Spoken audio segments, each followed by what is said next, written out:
So, can of worms. I was thinking one day, you know, we're going to talk about frames, modifying, fixing, welding, repairing, whatever. It's always like the hot button issue besides a double overdrive 13 speed or a split rim. You want to put something on the internet or in a room of truckers and talk about it, you can start something. I'm not intending to start something, and I'm not, you know, the end all be all, right? But I have, this is part of my business, this is part of my life. We do professionally modify frames from time to time and have in the past for a full-time job. So I'm gonna show you guys like what we have encountered in the field from customers, what we see on old trucks that we have bought and drug home out of the woods, grain bins, whatever, or corn cribs, I should say. And I have mocked up, starting from here, going on down, 2, 4, 6, 8, 9, about 10 different examples that I made a couple weeks ago, but made exactly like what I have found. And then on the back, around the corner, is a frame section 4 feet long that inspired me to do this seminar, and that's out of a little old Lodestar that we have that was lengthened quite incorrectly, but it wasn't broken. And I want you to know that because a lot of this stuff is wrong, will still work. And when you say, well, that's how we've always done it, fair enough, but in the right application, it's wrong and it'll fail. That one wasn't used that way, heavy enough to break it. So you can look at that after we're done. I'll run the time, and we'll have question and answer time, and I will stay and talk after Tex has got to leave, as long as you want. So, the number one thing with frames, you know, we've all seen the sticker that says, do not weld or drill to frames, and it scares everybody, and then you all say, it's not allowed. We know it's allowed or has to be done from time to time. But what that sticker almost always says is the do not weld or drill to the frame flanges. I have seen some that just say period, but usually it says the flanges. If we're gonna identify, let's see, I'll start here.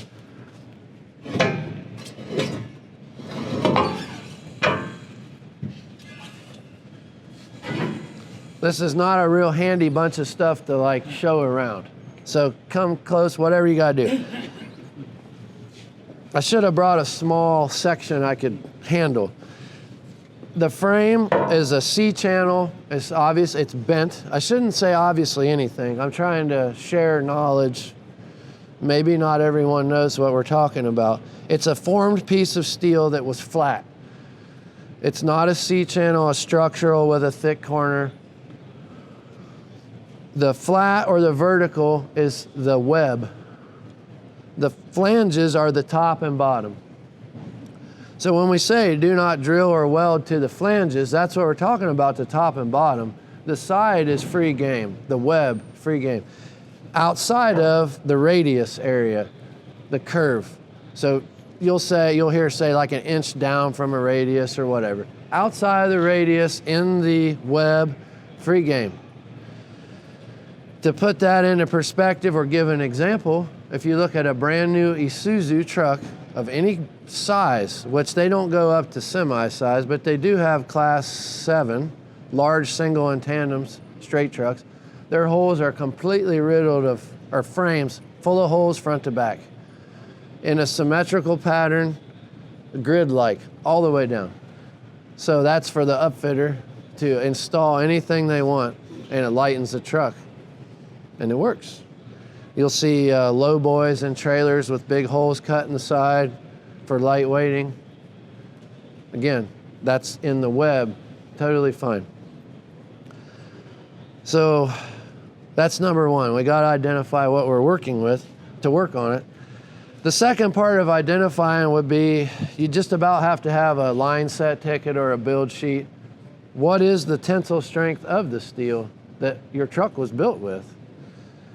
because that's going to dictate what we get to down at the end, where I have a good example with a formula of how to figure out how much welding length and the type of material that you'd use as a filler to fix it or reattach it.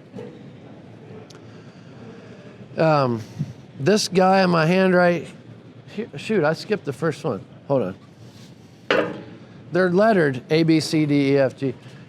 I've got these little notepads, and my intent was to have you guys vote on which was your favorite one.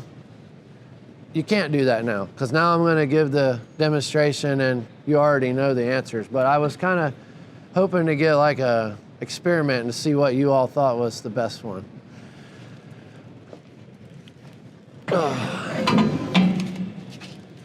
So,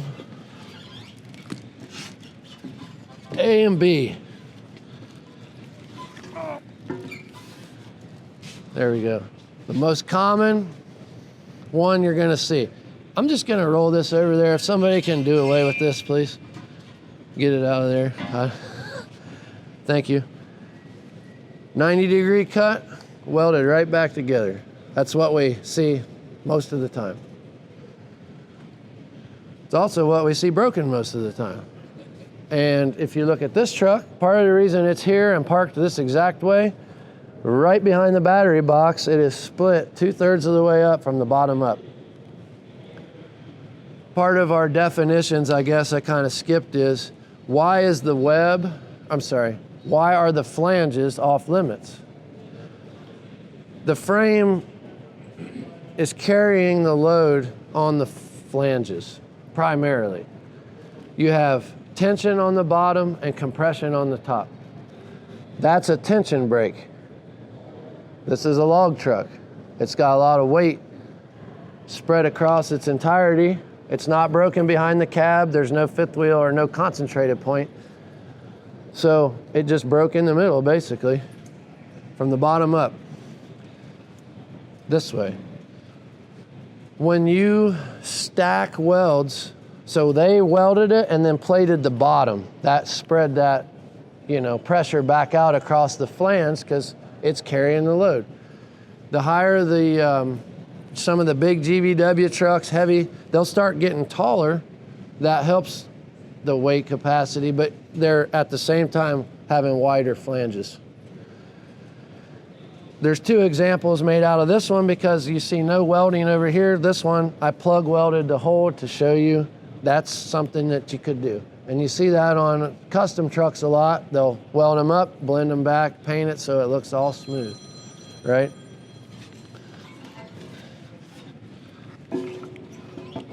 On the back of here, A and B still is different because as a welder or someone who maybe doesn't know all the things, your gut says, weld that sucker up.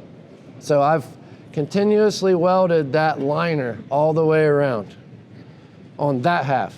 This half I have only welded on the web. The reason that is, this guy down here has got a lot more welding and it makes you feel better, but you A, welded on the flanges, and B, welded all the way around it right here, so now it's gonna wanna break right there. You probably kept it from breaking here, but you made it break down there. Yep. You guys will just have to come over here when I'm done and look at what, I'm sorry, I can't bring them. Hold it up the air and show it? Once or twice, but they get heavier as they go. This half is starting to look better now because it's got a plug weld in it and only a weld on the web.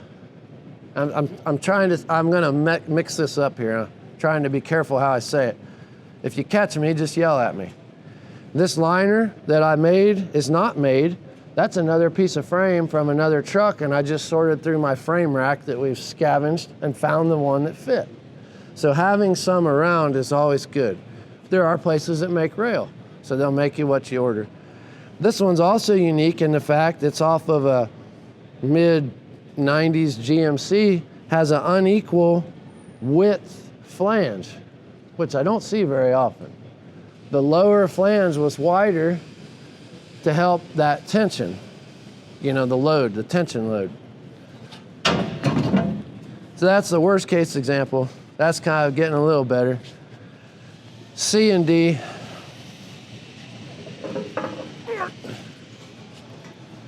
C and D. Still a vertical weld all the way around. So why don't we want to vertical weld it? The pressure is in a straight line. The tension and compression do not have any division. They're together. That's where it's going to want to split, because you modified the tensile strength of the steel and you gave it a path, a fault line. It's going to want to follow every time.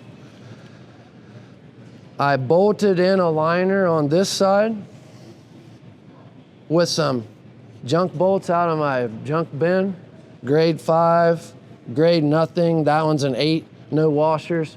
Just kind of like how you do it if you're fixing it in a hurry out of your garage. This side, same bolts, but I use frame bolts, which are the flange type. A little bit better job on that end.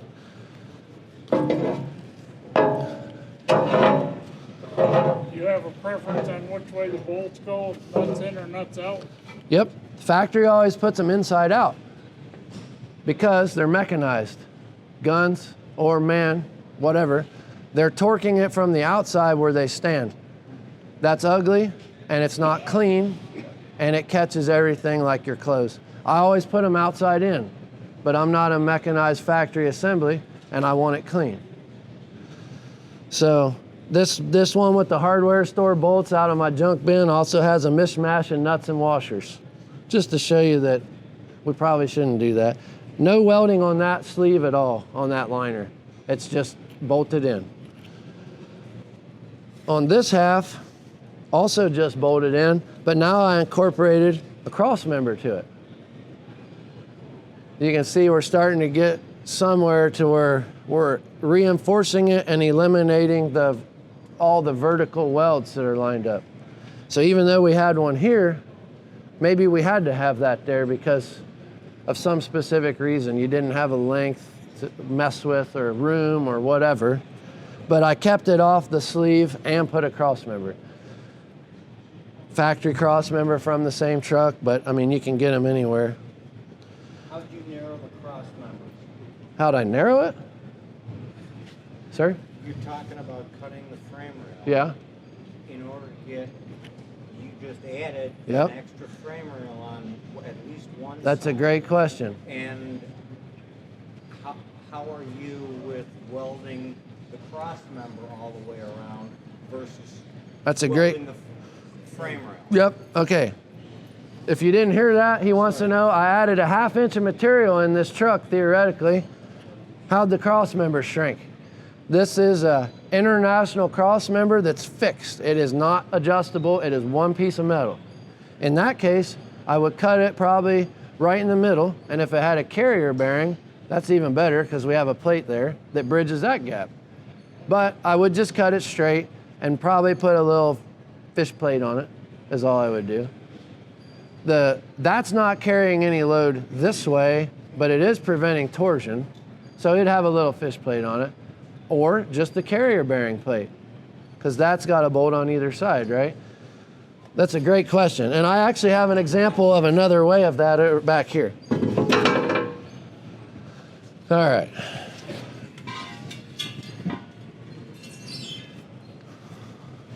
This one's gonna be a little...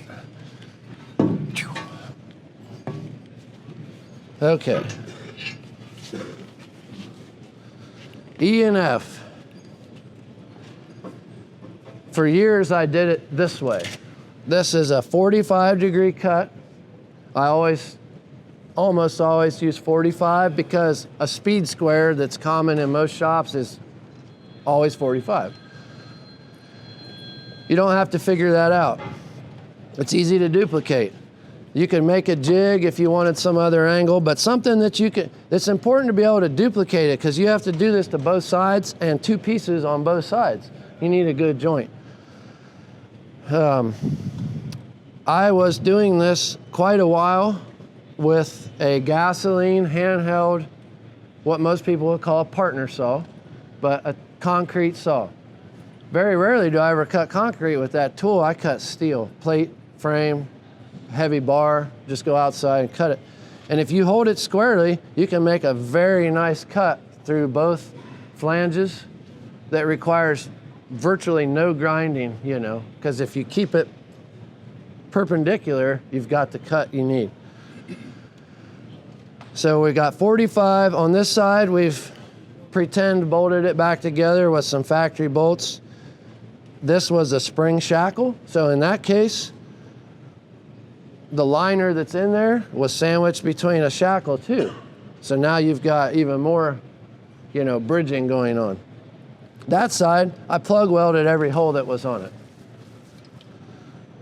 I typically don't do the plug weld for the appearance thing of sanding them all down and slicking them up and painting them, because we build work trucks. We're not building that. But from a structural point of view, if for some reason you couldn't put bolts there because of obstruction, it gives you another way to do it. All right, now, stay with me. That 45 goes from the bottom to the top, pointing that way. This one is opposite. Thing's hard to hold on to. This is the cut here, going that way, ending up here. This sleeve is cut on the opposite 45. Plug welded on the inside too, bolted, same way. What this repair has divided the pressure point by 6 points of contact. And none of them line up. 1, 2, 3, 4, 5, 6 points of contact to spread the load out in opposite directions even. Some guys will do this way and cut one side of the truck top to bottom and the other side going this way. So they don't even line up left or right now. So if it breaks, it's not gonna wanna just, you know, break. You've got something to kind of bridge that back. This way works great, I've done it a lot. I personally try to avoid the sleeve if I can, but when I do, I want it angled. Okay. What time is it here? Oh, geez, we're doing great on time. I'm doing great on time. When it comes to on a heavier truck, when it comes to the RBM standpoint versus unmodified versus modified, how does the aspect of repairing the frame affect that? He asked about RBMs and repair. RBMs are a newer terminology. R, Robert, B, boy, M, moment. It's resistance to bending moments. It's an engineering term I do not fully understand. If you're building something like a crane truck or a very high concentrated point loading machine, that log grapple down there on the end, be a great example.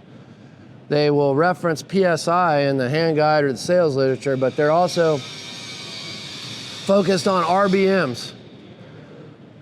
As far as that goes, that can start to get a little above anyone's head, and there's engineering calculations and all that involved, and we're just gonna revert back to experience and maybe some overbuilding.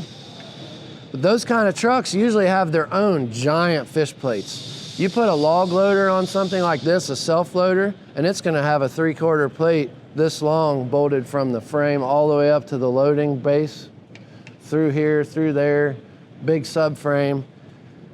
They're usually not breaking. When they do, it might be where that ends, and then you might just extend their plate. It's a good question. I guess I can't really answer specifically because most of this work is not being done on a truck that's that new, that's been, you know, lengthening maybe, shortening, but not breakage typically. Here's a nice little piece of aluminum frame that I will be happy to hold up and fling around. This probably weighs 40, 50 pounds. This is off of our 1971 International Transtar. Came out of California. It was built just like this, truck trailer. This was the tail section of the after frame back there for the pintle hitch. I turned this one into a tractor. So this was my rear tractor taper at the end of the frame that I wanted to achieve. So that's what the frame looks like. This is the drop, but I cut it in such a way that it could be put back together nicely. And this was cut with that same saw I mentioned earlier. And if you look at this, the web and the flange are unique to aluminum, are not the same thickness. This is 7/8 inch top and bottom and only half in the middle. You won't ever find that with steel because it started as a flat plate. You're not supposed to repair aluminum frames. There's very little guidelines written down about this topic, like legally, professionally, technically. There are some documents that you can find. Good luck. They're very few and far between. Our business carries a lot of insurance, and it's on our rider every year, and I have to check the box, and I'm like, do you modify frames, wheelbases, etc.? When you check that box, the price goes through the roof, but hopefully I'm covered for your all's sake, my sake. If you do need to repair one though, a fellow just asked me right before this, I don't know if he's in here, I'd feel comfortable repairing it. I'm not just gonna say you gotta re-rail your whole truck, but we'd have to evaluate that. And it would involve a steel liner for sure, because you're never gonna weld that back on a crack like this one on that truck. You're never gonna get that back. All right. So your steel liner would be bolted. The steel liner would be bolted. We'd weld it the best we could, make the best liner we could, and hopefully get a cross member in there on maybe both sides of that. All right. This is where I start to get a little in the weeds on the how or the why, but this is information that you can find. And any new truck bodybuilder guide for its brand, which we reference as an upfitter weekly, daily sometimes. If I need to know where electrical fittings are, where I can play with a frame, dimensions, every brand of truck and model has an upfitter guide that's downloadable to an upfitter. Sometimes not to the public, sometimes yes to the public. What you come up with, because some of those stickers I referenced earlier would say consult bodybuilder guide, consult manufacturer, consult whatever. They don't say owner's manual because that's not in there, but consult their documents. Long story short, I'll tell you the short answer first. You need more length of weld than the frame is tall. Every time, no matter what. That's another reason why you don't just weld around it. You weld around it, there's no extra length involved. The reason you need extra length is found in this formula. Most of us weld these days with ER70S MIG welding wire. That is 70,000 PSI tensile strength. This frame is off of a late model International Durastar 4300. It would be a typical 26-foot box truck, is an 80,000 PSI frame. That's pretty decent, but nothing spectacular. But it is a 5/16, so it's pretty heavy too. There's tractors that's only a quarter, but this is a straight truck. This frame is no PSI, that's mild steel. That's 1947. You can drill that the same as you could drill a piece of scrap metal laying in your yard. I think mild is around 50. If anybody knows exactly, tell me. You know, I know you know. No? Okay. Well, 80 is this one. If you're welding 80,000 PSI with only 70,000 filler, you're a deficit of 10 right off the bat, 10,000 PSI. You also are a deficit of inches because you need more length. So you have to do the percentage. 70,000 minus 80,000, okay, oh yeah, okay. But or divided gives you 0.875 times 100, you get 87.5% is what you came up with of a 10-inch rail. That's 8 3/4 inches. But you have to add back in the deficit for the PSI. So we come up with, we need 11 3/4 inches of welding. Or I'm sorry, 11 1/4. When I laid it all out my favorite way, I actually got 11 3/4. So there's a little fudge factor because there's some unknowns in the equation, like how much did you lose because you modified it in the first place? You can't really calculate that. So, well, and all the welds are spectacularly perfect and all of that. So there's a little error on the side of caution. I quit doing the 45 cuts with the mechanized saw. It's a little hard to, that bottom is sharp, razor sharp. It goes down to nothing. It's like a pocket knife on the end. So when you weld that, you really can't burn it in on that side. This way is easy to duplicate because I come down to a point, 1 3/4, go up 1 3/4, go 45 from point to point. And when I actually got done, I measured it, and there's what we came up with. So we got 1/2 inch more than was required to meet the PSI deficit, and then bolted in a single fixed international cross member with no liner. The center bolt, this was sanded down flat and put right through the heart of it. On the back side then, or well, I mean, you get one on either side of the joint then, that way, up and down. So now we have the points of pressure divided by 2, 3, 4, and then bridged with the bolts. It's bridged with the bolts, but how does drilling directly through the weld affect everything compared to just having the bolt on the top and the bolt on the bottom with the weld straight through and no bolt in the middle? I don't know. That's a great engineering question, hence the little fudge factor on the extra welding.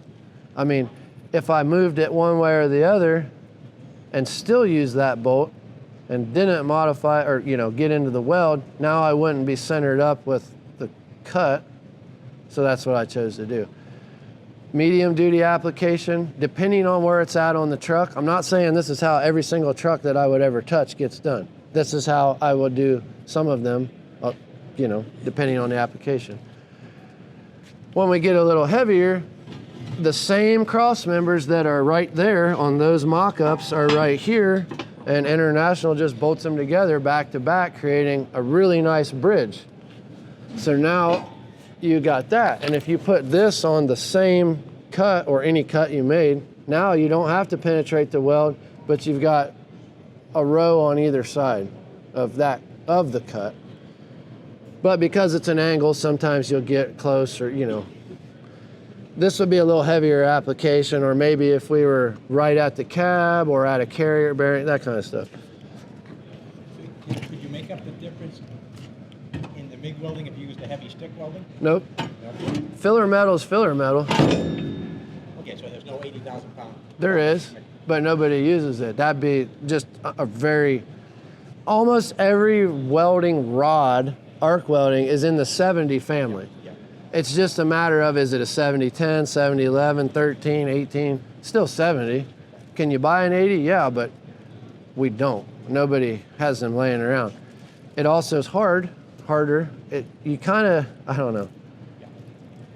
You could do it. But it's not. It's not normal. When we're talking cross members, I showed you that one.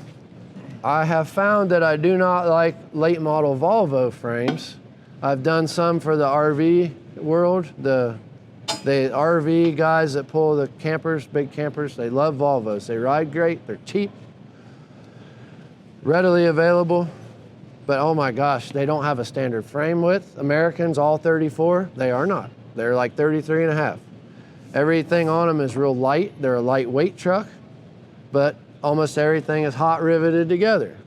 So this Crossmember is amazing this way because we can bridge a whole lot of stuff.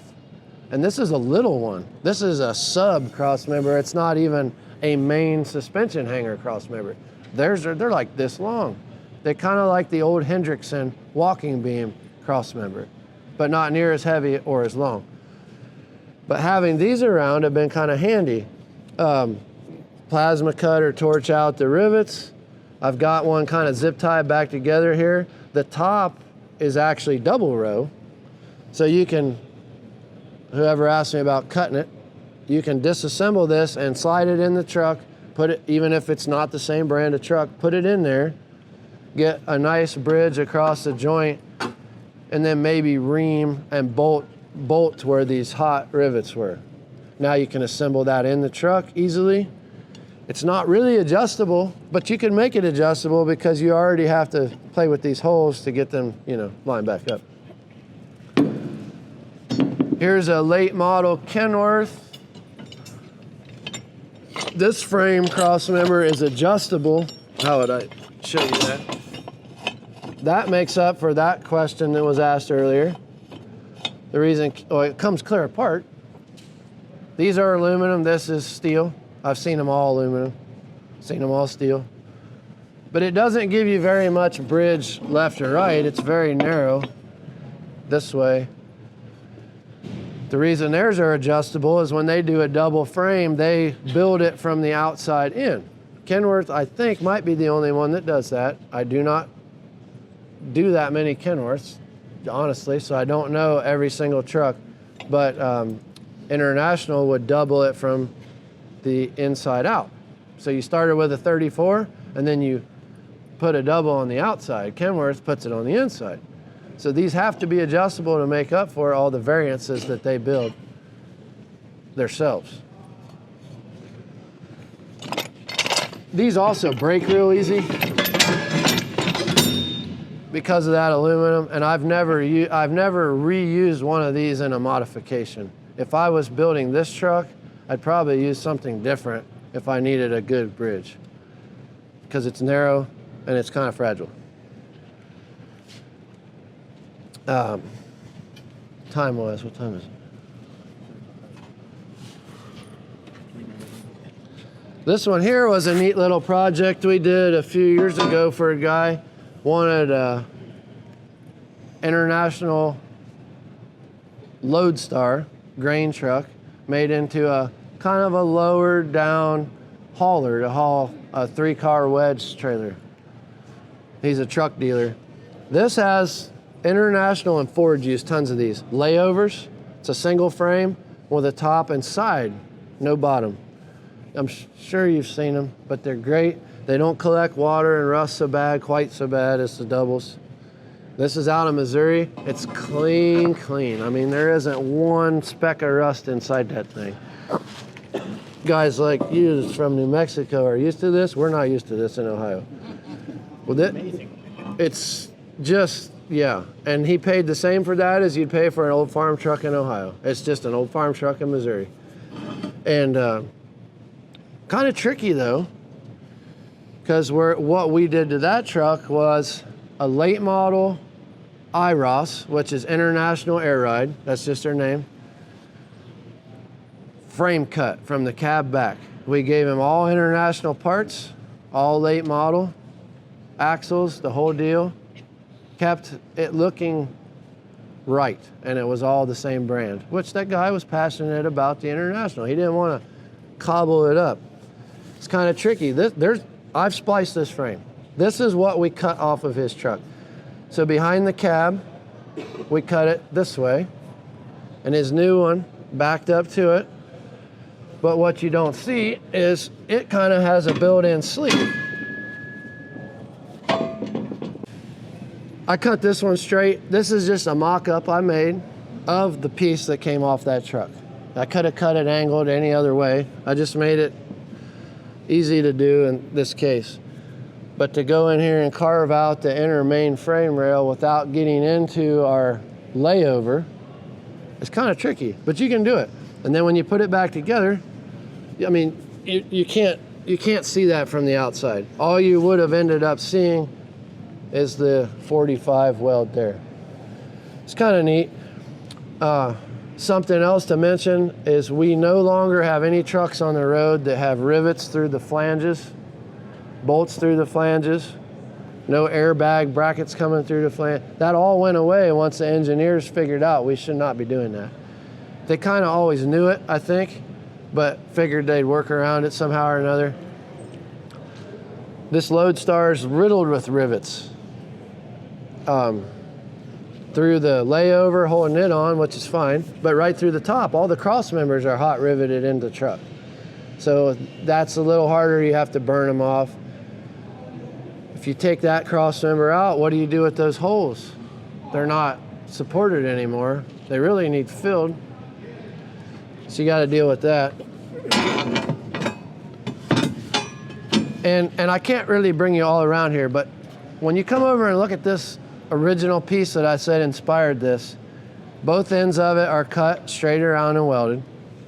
The welding is okay, but I think their cuts were really bad. There's 3 and 4 and 5 passes here making spots this wide, but it's not on it. I think they were filling the cut. You can tell that they're kind of more side by side and not stacked. Also, when you look at the bottom flange, when they didn't start from the edge of the flange and go in, they were like going down and went out and just blew the whole bottom out. There's 1/2 inch pieces missing that are just gone, right at the edge of the most important part of the whole darn thing. Then they drilled some holes in the top to add boards for the hoist that they had put on there. Very common. When they blew the rivets out for the cross members to stretch it, the torch marks just go clear out to the edge. And I circled all that stuff with markers so you could see it. They welded the cross members back in because they didn't want to re-drill and bolt them in. So they welded right across the flanges every which way. But one thing that they did really well is it has a piece of about 3/8 by 5 inch flat bar, a foot or two longer than the cut, welded inside there. And they even cut that on an angle, which I was really impressed. They did all that, but then put that inside of this cut, okay? But the way they installed it could be less to be desired. It's clear at the bottom. They set it on the bottom and welded along and just arc gouged it real bad, undercut it, because that's not a good angle to weld down at a radius. You needed to be going this way. Had they put it up in the middle, they could have really got a nice weld, okay? So look at that. This was a single axle tractor, little lightweight gas Lodestar with a 72 inch cab to axle, little fifth wheel. And it had been 2 and 3 different dump trucks and all kinds of scabbing over the years, but used on a farm, never on the road, just doing tile work, dirt, mostly off-road, but not at any speed or, you know. So it never broke. But I just kind of put it back to its original, mostly to get this piece out of here and give me an excuse to put it back to original. I didn't restore it or anything. It's just fixed up. We had some of that on Facebook so you can look at it. We'll have it at the International Show next week in Springfield, because that truck was built in Springfield, Ohio. So we'll have it there at that show. But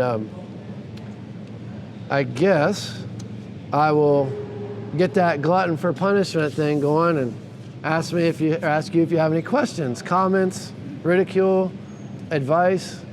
Let's hear it. If you were thinking of ordering a truck with a double frame, if you were that inclined, how much would you have to make up for that by making a larger, heavier single frame to get away from that problem? That's a great question. Almost all OEMs have wanted to work away from the double, triple, quad frames. The last newer International we had was a heavy haul tractor and could not be spec'd with less than a 3/8 12-inch frame. That's a heavy frame, but that's a heavy haul truck and they wouldn't go below that. And it wasn't as heavy as a double, So it's lighter than a double. It's 125, 130,000 PSI. So quite a bit higher than this, but not crazy high. And just nice and tall and thick and stretched. Save weight, give you the strength. That came with double frames, why I don't know, but they rotted out and the Mac guys put big single frames back in. Yes, that's a great question. There's still some adaptations of it, obviously. Actually, I forgot to mention this one when you're looking at it. We did all that sandblasting and painting. I didn't fix a darn thing on that frame. There was nothing that told me it was broken today, so I didn't fix it. I like the story of this truck. So they've made internal sleeves along there with the angle iron top and bottom.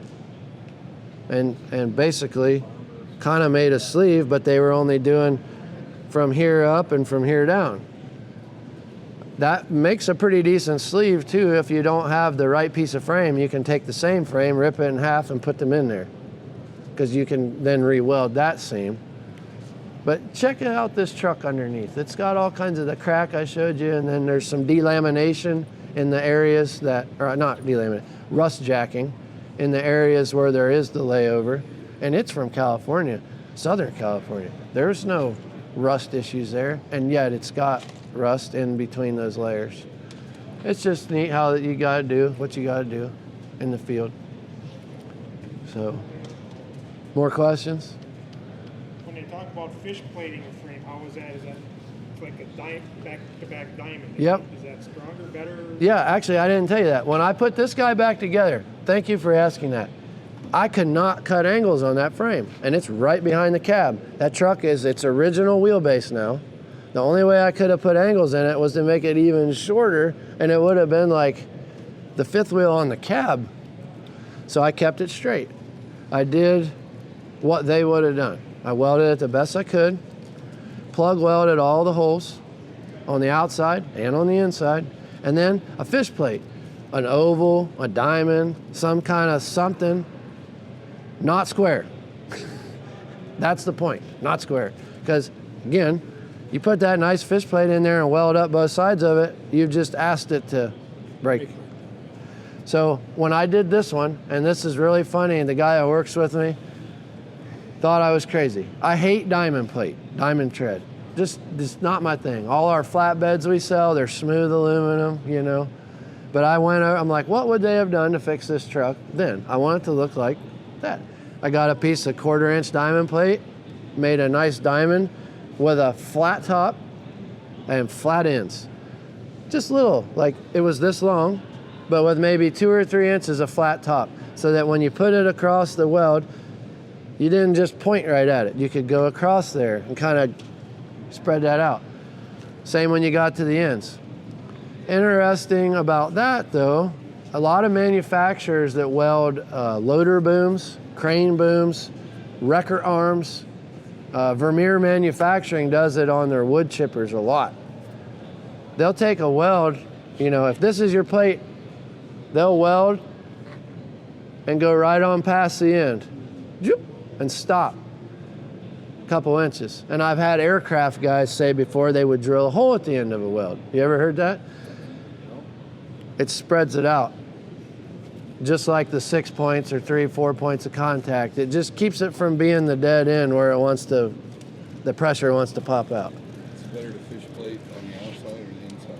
Well, I would say inside. I mean, because of appearance, if you were really worried about it, you could do both. I mean, really, except for the stuff way down there, I don't think any of this is wrong. You know, it's all needed. But when we got clear down there where I just welded it and put it back, that's not right. So anything you can do to defer it is good. Vertical, keep it small. You know, if it's vertical like that one sleeve I welded in, I didn't go around it. I just kind of did from radius to radius where I said we didn't get into that radius. We didn't want to, that's where you start transitioning that load onto the flanges. Is my water sitting right there, sir? I think it's inside that wheel. The front wheel. Thank you. Appreciate it. All right. Yeah, fish plates are great. Ovals are nice. You can get artistic with that. You could build it in there on purpose to make it pretty, you know. Instead of trying to hide it, you can't hide it. It's in there. That's why a lot of these stretch trucks you see, they might be real pretty, but they all have deck covers on them.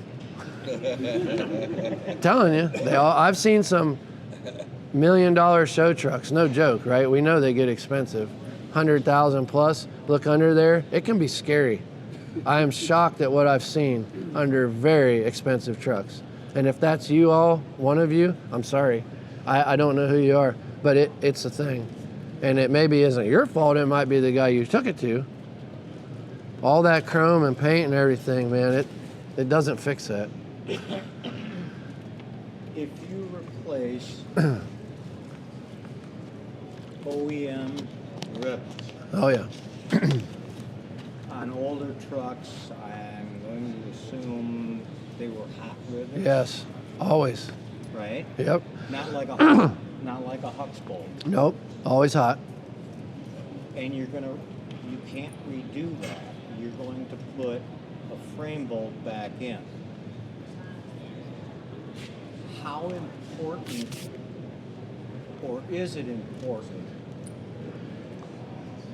to make sure that the unthreaded portion of that frame bolt goes all the way through versus just having a full threaded,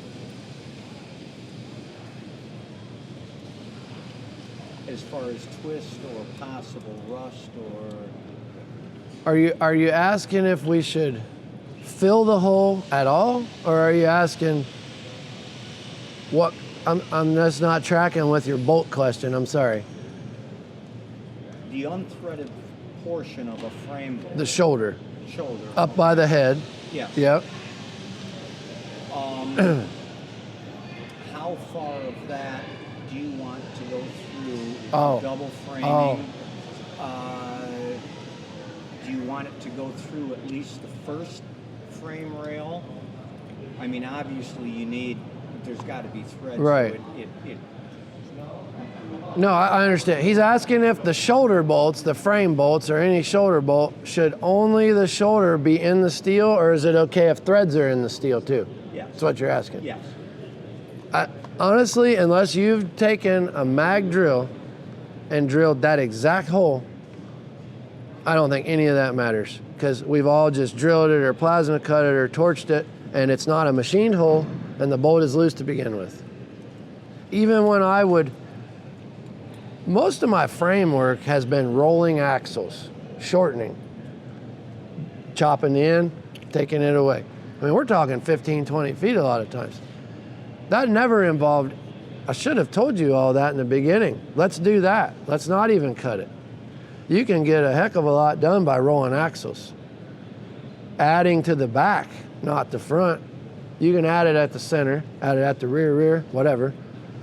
But when I mag drill holes, I'm using a 16th over. So a 5/8 bolt, I put 11/16 hole. You start drilling 5/8 holes in a series like this, you will never get them all in. There's nobody that good. And then you're reaming them and you're burring them and all that. No. 11/16, a 16th on 8 holes will get you some amount of alignment. 1/8 inch maybe side to side, because a 16th here and there. And I've never even thought of that, but as a general rule, we need the lock nut that goes with those flange frame bolts to get up on there. It's usually 2 or 3 threads before the mechanical lock actually will even do anything. So I'm only having a little tip sometimes and don't want it profusely long. Right. I don't know that I've ever even seen a shoulder bolt that only had enough to just barely go in there. That's where the flange of a washer. Sure. That's where the washer, if you're long enough on the shoulder, Yeah. the washer picks up that, and then the groove of the cut of the thread. Yeah. Well, because the groove of the cut of the thread is the first thing that'll start rust. Yeah. The other thing that we can mention, and I keep saying international, I mean, that's my brand. That's what's on the road, medium duty trucks, hands down, they're the ones. That's the majority. And that's my hobby, okay? But if you're bringing me a truck, a lot of them, they're gonna be Freightliner, International, and then everything else. International uses hucks or flange head frame bolts. Freightliner uses hucks. Everybody uses hucks, okay, nowadays. But when they have bolts like this Kenworth, there's a washer on both sides and then a locking nut. Usually mechanical, almost never nylock. Almost never. You end up with a whale of a bucket of bolts when you shorten a Packard product or a Volvo. 10 different sizes and washers over here and that. You do International, there's 3 sizes of bolts and no loose washers. I can do a Durastar 4300 roll up and drop in like 4 hours. 6 maybe. That's hydraulic brake. If it's air, it's even faster. But there's not a lot to deal with there. So they start getting, you know, if you ask me something like I want a 15-foot flatbed, that's mostly what we would do, a flatbed. I want the axle moved, a hitch added. First thing I ask you is what brand and model of truck it is. Because you can't just say, how much is it to roll my axle? There's way too many variables for that. So, more questions? We've got about 10 minutes of Texas recording time. There. Make sure that you know what grade of bolt that you're sticking in the hole. Yep. If you can't have frame bolts, use grade 8 with SAE washers, the small ones, not the USS, the big dorky looking hardware store ones, you know. Use something that looks nice, it's tight, it won't curl up on you. Mechanical lock nuts, grade 8. Frame bolts aren't actually grade 8. I think they're called grade 100. It's a different deal because you got in a different class of hardware. They don't have the 8 strikes on the head like 6 strikes like a grade 8 bolt. They're a different type of bolt. These are metric, 10.9. That's what IH or International uses today, and pretty much everyone else. Explain to me why we're plugging, welding the holes shut. Is it that you want to weld the inner liner or just cosmetic? Most guys do it for cosmetic. That So I was is, wondering if you around got those used with the million holes. yeah, nope. You're not welding them all Nope. shut. I don't do that because I'm building work trucks, Right. typically. But there are some cases where you can't get a bolt in there. You're looking at this curved cross member right here. This is where it usually gets us, right there. You think you can get a bolt in there, but there's a heavy radius on the edge of that cross member. You are not getting a bolt in there. You can't put a nut on it. So I could put a little something back there and plug weld it if I needed to, Okay. you know. Or before I put this in, I could weld it up and sand it down, then slide this up in there, cover it up. I didn't do it for pretty. I just did it because I wanted as much contact as I could get. What if you plated that so you could offset the hole? Yeah, Because you've got to narrow the cross member anyway. right, If you do the liner. right, right. And then my question, you say you're turning nuts on the inside for cosmetic. On tankers, I have a lot of issues because there's always plumbing in the way after it gets down there, and especially propane off-road, you can't keep nothing tight. So I prefer that. On the other end, you're never supposed to heat a bowl, Right. but it's a little easier on the outside than on the inside. That's true, and that brings up another good point, or two. When the guys blew the rivets off this cross member and gouged all up on the frame, guess what? If they'd have went upside down and blew the rivets off, they would have gouged the cross member. Wouldn't hurt anything. Okay, but also you're never supposed to tighten a bolt. What do we tighten? The nut. you very much. We tighten the nut. The torque is the nut. If you put a bolt through 2 or 3 layers, especially that are kind of wonky and drawn together, it's a false torque, assuming you even torqued it. But if you didn't torque it, you're still doing some amount of torquing with your ugga-duggas of your impact. You'll go on that nut on the inside, and I'm telling you, I've found them where I could just turn them. By hand, turn them. Or you think your wrench fell off, and you look, and the wrench just unscrewed it and fell down. You gotta tighten the nut. Sometimes you can't get there with And that's another impact. reason, like you see that 16th over makes an amazing difference especially, well, if you got a magnetic drill to hold a little square, but if you're using a reamer, hang Right. on. No. We have pretty much quit using our mag drill because I have a really nice plasma cutter guides. You can get them from a company called 911 Motorsports, and they make 3 or 4 different kinds for each major brand of plasma cutter. From 1/2 inch, because you can't go smaller than that. The reason they're brand specific is it's dividing the diameter of your plasma cutter tip and factoring in how thick it is, the radius. And then when you put that in the little guide, you just go whoosh. You have to pilot hole cut it, blow the hole, Okay. put the guide up there, put it in there and just go zip. It's a piece of 1/8 inch thick steel, and there's a whole assortment of them. Oval taillights, round taillights, 1/2 inch up to 2.5 or 3. You can't really make them unless you have a machine shop because you're machining a hole in a piece of steel that's undersized or oversized actually for the tip. I can cut a hole in a frame almost as good as that 1/16 over mag drill in a fraction of the time. So if I was gonna roll and bolt and no weld, I would just take a square and scribe my straight line right here. And then I make a jig that's like my favorite jig is a road sign post. Has a hole every inch. It's trapezoidal like this with flanges. It'll sit right on a frame and it has those holes. Pick the hole, bolt a bolt through it that's the size of this one, put it in there, go down here, and then what I've done is welded a bushing in there that fits my center punch. A straight wall transfer punch, not a tapered center punch, because that's all. Put a transfer punch, which is a straight barrel in that, and every one of these holes transfers down to here exactly, because that's something I've literally welded that bolt into that hole different every time. Then you can just strike a new square line down here and line up if your punches were off a little on the up and down, you can kind of measure your from top to bottom and so forth. But you're using that jig. Then you can plasma cut those holes. One tiny bit of slag and knock it off with a ball peen hammer or a flap wheel, and you're just about a 1/16 over, and that's just from the angle of your wrist, because the hole was the right size, but you're a human, so you can't perfectly cut perpendicular to the steel. Works really well. If it was a super critical operation, I would mag drill it. What brand of mag drill do you like? Prefer?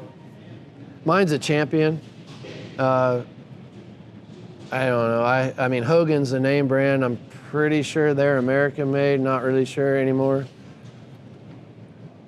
Champion's good, but not mag twist drills. A lot of guys get hung up on this rotary broach cutters. It's not a drill. It's not a drill chuck. It's a rotary cutter. It's called an annular cutter or a rotary broach. It's just a hole saw basically, but carbide sometimes, sometimes not.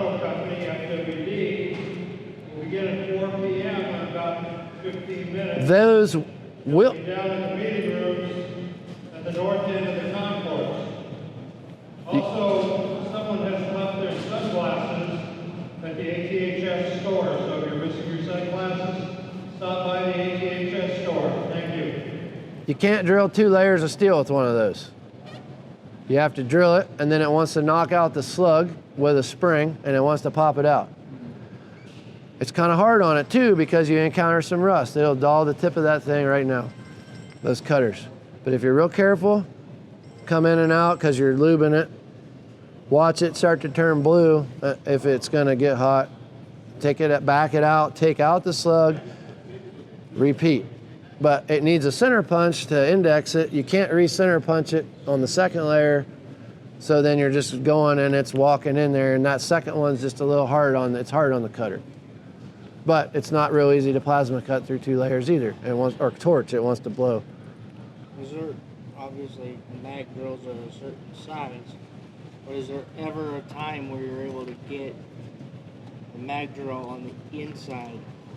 Very rarely. And it's really hard to lay out on the inside. It's very easy to sit down in the shop chair and lay it out on the side. Hogan makes, and others, make a right angle frame drill mag for rotary cutters For work specifically in between tires and chassis, it will fit in between the tire and the frame on most trucks. It's a right angle, and a rotary cutter is only about this big anyway, and it doesn't have a chuck. It just has a spring chuck, which is only about that. You're only dealing with 3 to 4 inches of head on one of those things, and it will fit in there. I don't have one. So if I ever needed to get in that spot, I'm plasma cutting it, or maybe I could jack it up and sag the axle down and get in there. Thanks for coming, everybody. I want to be conscious of him getting to his next one. He's going to wrap it up, and you can stay here and ask me stuff.